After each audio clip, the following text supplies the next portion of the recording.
গভীর রাতে দুইজন ফেরেশতা আমার কাছে আসলো। আসার পর আমাকে যেন উপর দিকে নিয়ে গেল। যেতে যেতে যেতে যেতে অনেকটা দূর অগ্রসর হলাম, অনেক দূর চলে গেলাম। দেখতে পেলাম এক ব্যক্তি যেন চিত হয়ে শুয়ে আছে, আর অপরজন যেন তাকে পাথর মেরে মেরে যেন তার মাথায় আঘাত তুলছে। যখন তার মাথায় পাথর মারা হয়, বিধায় যখন আবার পাথরটি আনতে যায়, তখন তার পূর্বের নেই, তখন মাথা হয়ে যায়। এইভাবে তাকে পরের পর আঘাত করা হয়েছে পাথর দিয়ে। তো আল্লাহর নবী বললেন, জিব্রাইল তুমি বলো এদেরকে কেন এই ধরনের শাস্তি দেওয়া হচ্ছে? জিব্রাইল বললেন, ইয়া রাসূলুল্লাহ আপনি সামনে বাড়ুন, আরো সামনে অগ্রসর হন, আপনাকে যেন আরো পরে আপনাকে পরে বলা হবে। তো নবীজি বলছেন, সাহাবীরা রে, আমি যেন আরো অগ্রসর হলাম, আরো দূর চলে গেলাম। অনেকটা দূর যাওয়ার পর যেন দেখতে পেলাম একটা তন্দুর চুলার মতো, তন্দুর আখার মতো, উপরটা যেন সংকীর্ণ হয়ে আছে আর ভিতরটা যেন প্রশস্ত রয়েছে। এই আগুনের ভিতরে উলঙ্গ পুরুষ আর নারী, উলঙ্গ পুরুষ আর নারী যেন চিৎকার করেছে। এই অবস্থা দেখে আমি বললাম, জিব্রাইল এদেরকে কেন এই ধরনের শাস্তি দেওয়া হচ্ছে? জিব্রাইল বললেন, ইয়া রাসূলুল্লাহ আপনি আরো সামনে বাড়ুন, আপনি আরো সামনে অগ্রসর হন, আপনাকে পরে বলা হবে। এইভাবে নবীজি বলছেন, সাহাবীরা আমি যেন আরো অগ্রসর হলাম। যেতে যেতে যেতে অনেকটা দূর অগ্রসর হলাম, তো দেখতে পেলাম একটা রক্তের নদী, পচা দুর্গন্ধময় যুক্ত রক্তের নদী। সেই রক্তের নদীতে যেন মানুষ সাঁতার কাটছে। আর যখন সাঁতার কাটতে কাটতে কাটতে যখন নদীর তীরে ওঠার যখন চেষ্টা করে, তখন তাদেরকে পাথর মেরে মেরে মেরে তাদের আঘাত করা হয়। তো আল্লাহর নবী বললেন, জিব্রাইল তুমি বলো এই ধরনের এদেরকে কেন শাস্তি দেওয়া হচ্ছে? এবার জিব্রাইল বলতে আরম্ভ করলেন, আল্লাহর নবী আপনি যেটা সর্বপ্রথম দেখতে পেলেন, একজন ব্যক্তি চিত হয়ে শুয়ে আছে, আর অপরজন যেন তার মাথায় পাথর মেরে মেরে যেন তাকে আঘাত করা হয়েছে।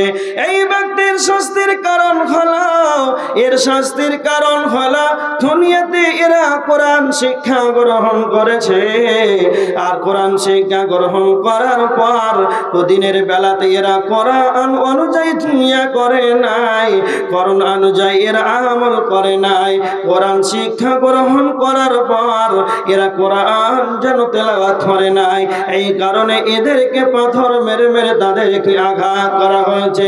জিব্রাইল বলেন, ইয়া রাসূলুল্লাহ আপনি যেটা দ্বিতীয়বার দেখতে পেলেন যে একজন, যে আল্লাহর নবী আপনি যেটা দেখতে পেলেন একটা তন্দুর চুলার মতো, আখার মতো, ওপরটা যেন প্রশস্ত, ভিতরটা যেন তা প্রশস্ত রয়েছে, ওপরটা যেন সংকীর্ণতা রয়েছে, তার ভিতরে পুরুষ আর নারী চিৎকার করছে। এরা হলো সেই প্রকার, এরা হলো সেই দুনিয়ার জেনাকার, এরা হলো দুনিয়াতে ব্যভিচারকারী, ব্যভিচারকারিনী পুরুষ ও মহিলা যারা দুনিয়াতে অবাধ মিলামেশা করেছে, যারা দুনিয়াতে ব্যভিচার করেছে, যারা জেনার মতন খারাপ কাজটা করেছে, তাদেরকে এইরকম তন্দুর চুলার মতো, তন্দুর আখার মতো তাদেরকে ফেলে দেওয়া হবে। জেনা কাকে বলা হয়? আমরা অন্তত মনে করি একজন মহিলাকে উলঙ্গ করে দিন মোহর না দিয়ে তার সঙ্গে মিলামিশা করেই যেন জিনা। জি অবশ্যই এটা জিনা, কিন্তু জিনার বিভাজনতা রয়েছে। কত রকম জিনার বিভাজন রয়েছে। অন্তরের জিনা হয়, হাতের জিনা হয়, বাইরে জেনা হয়।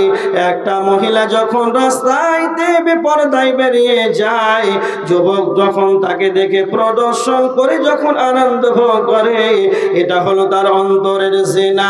মেলায় যাবে, জলসা বাদ দিয়ে মেলাতে ঘুরবে, মহিলাদেরকে ইত্তুজিং করবে, এদেরকে ধাক্কা দিয়ে চলবে, তো এদের হাতের জেনা। জালসা ছেড়ে মেলাতে গেল, পায়ের সাহায্য নিয়ে গেল, তো পায়ের জেনা। জেনার অনেক রকম তা বিভাজন রয়েছে। এইরকম ভাবে যারা দুনিয়াতে জেনা করবে রে, তাদেরকে এইরকম শাস্তি দেওয়া হবে। তৃতীয় নাম্বার, নবীজিকে জিবরাইল বললেন, ইয়া রাসূলুল্লাহ, যেটা দেখতে পেলেন রক্ত, দুর্গন্ধময় রক্তের নদী, সেখানে যেন মানুষকে যেন ফেলে দেওয়া হয়েছে, আর সেখানে যেন তারা সাঁতার কাটছে। এত পচা দুর্গন্ধময় যুক্ত, সেখানে যেন টিকা যাচ্ছে না। এই অবস্থায় যেন তারা যখন ফিরে আসার চেষ্টা করে, তখন তাদেরকে পাথর মেরে দেওয়া হয়। তো নবীজিকে বললেন জিবরাইল, আল্লাহর নবী, এদের শাস্তির কারণ হলো সুদ খেয়েছে। এরা দুনিয়াতে সুদ খাওয়ানেওয়ালা, এরা সুদ দেনেওয়ালা, সুদ খানেওয়ালা। যারা সুদ দিয়েছে, যারা সুদ খেয়েছে, যারা সুদ দেবে, যারা সুদ খাবে, যারা সুদ দেবে, যারা সুদ খাবে, তারা উভয় একই পাপী। যারা সুদ খেয়েছে তাদেরকে এই ধরনের শাস্তি দেওয়া হবে। এবার দেখেন, যারা সুদ খাবে তাদেরকে এইভাবে জাহান্নামে ফেলে দেওয়া হবে। তো জাহান্নামে যাবে কে? ওয়াকুদুহান নাস, মানুষই জাহান্নামের ইন্ধন হবে। তো সুদ ছাগলে খায় না, গরুতে খায় না, মানুষে খায়? সুদ তো মানুষই খায়। তো জাহান্নামে যাবে কে? না তো সুদ যারা খেয়েছে তারাও জাহান্নামে যাবে। এখানে তিনটা পয়েন্ট বললাম। যারা কোরআন শিক্ষা গ্রহণ করেছে, আমল করে নাই, যারা জেনা ব্যভিচার করেছে, তৃতীয়ত যারা সুদ খাবে। তিন শ্রেণীর লোকের কথা বুখারীর হাদিসে বলা হয়েছে, এই কারণে তারা জাহান্নামে যাবে। আর কি কারণ আছে? সূরা হুমাযা আল্লাহ সুবহানাহু ওয়া তাআলা এখানে দুইটা কারণ বলেছেন। বিসমিল্লাহির রহমানির রহিম, ওয়াইলুল লিকুল্লি হুমাযাতিল লুমাযা, ওয়াইলুল লিকুল্লি হুমাযাতিল লুমাযা আল্লাযী জামা'a মালান ওয়া আদ্দাদা। যারা মানুষের সামনে পিছনে যারা গীবত করবে, সামনে মানুষকে অপমান করবে, পিছনে তার গীবত করবে। আব্দুল কাইয়ুম আপনাদের এই জলসার সভায় 1.5 ঘন্টা আলোচনা করলো। আব্দুল কাইয়ুমের কি ভুল হলো? আব্দুল কাইয়ুমকে না বলে সকালে চায়ের দোকানে বলতে আরম্ভ করে দিল।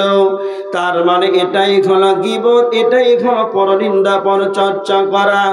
যারাই মানুষের গীবত করবে, যারা মানুষের পরচর্চা করবে, এই গীবত করার কারণে জাহান্নামে চলে যাবে।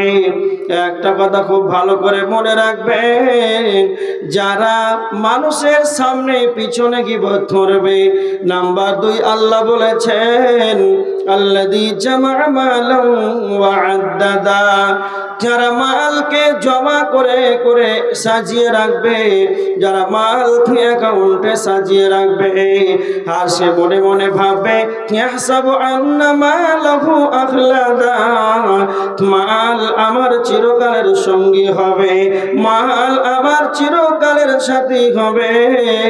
আল্লাহ বলেছেন কাল্লা, কখনো নয়, লা ইমবাদান্না ফিল হুতামা, ওয়াচিরাই তাদেরকে হুতামা নামক জাহান্নামে নিক্ষেপ করা হবে।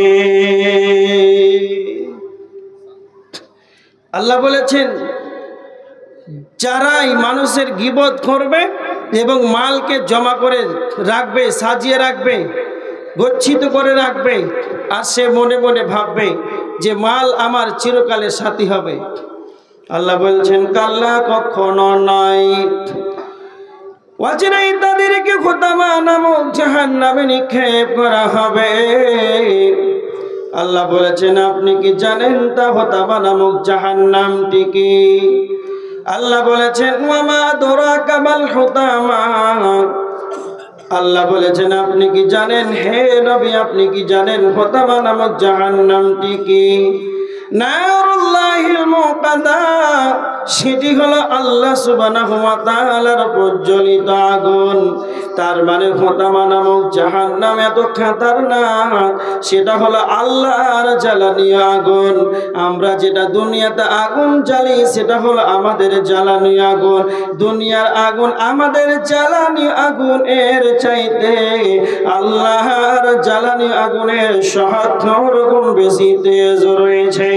জাহান্নামের আগুন কত কষ্টদায়ক, সেই হুতামা নামক জাহান্নাম স্টেজের সামনে যদি এখন কাঠ, কয়লা, পেট্রোল, ডিজেল, কেরোসিন দিয়ে যদি একটা আগুনকে প্রজ্বলিত করা হয়, এই আগুনের ভিতরে যদি একটা মানুষকে যদি ফেলে দেওয়া হয়, তাহলে তার প্রথমে চামড়া পড়বে, তারপরে তার মাংসটা পড়বে, তারপরে তার হাড়টা পড়বে, তারপরে তার ব্যবসাটা পড়বে, তারপরে তার কলিজাটা পড়বে।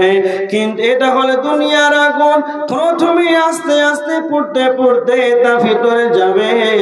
কিন্তু হুতামা নামক জাহান্নাম কি খতরনাক, সেটা যখন মানুষকে যখন জাহান্নামের ভিতরে যখন ফেলে দেওয়া হবে, জাহান্নামের ভিতরে হুতামা নামক জাহান্নামের ভিতরে যখন মানুষকে ফেলে দেওয়া হবে, তখন তার চামড়া যেরকম পড়বে, তার মাংসটাও সেরকম পড়বে, তার ভিতরে ফ্যাপসাটাও সেরকমই পড়বে, তার কলিজাটাও সেরকম পড়বে, তার চামড়ার বাহিরকার চামড়া সেরকম পড়বে। এটাই হলো দুনিয়ার আগুন জাহান্নামের আগুনের মধ্যে পার্থক্য।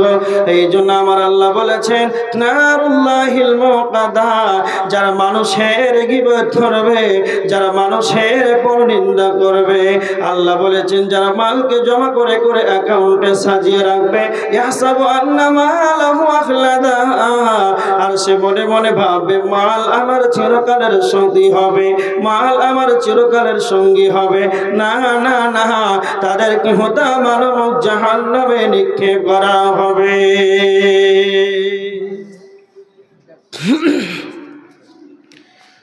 যারা মালকে জমা করে করে অ্যাকাউন্টে সাজিয়ে রাখবে, তাদের এই অবস্থা, তাদেরকে হুতামা নামক জাহান্নামে নিক্ষেপ করা হবে। যারা মানুষের গীবত করবে, পরনিন্দা করবে, পরচর্চা করবে। এবার দেখেন, এটা হচ্ছে সূরা হুমাযাতের ২টা কারণ বলা হয়েছে জাহান্নাম যাওয়ার কারণ।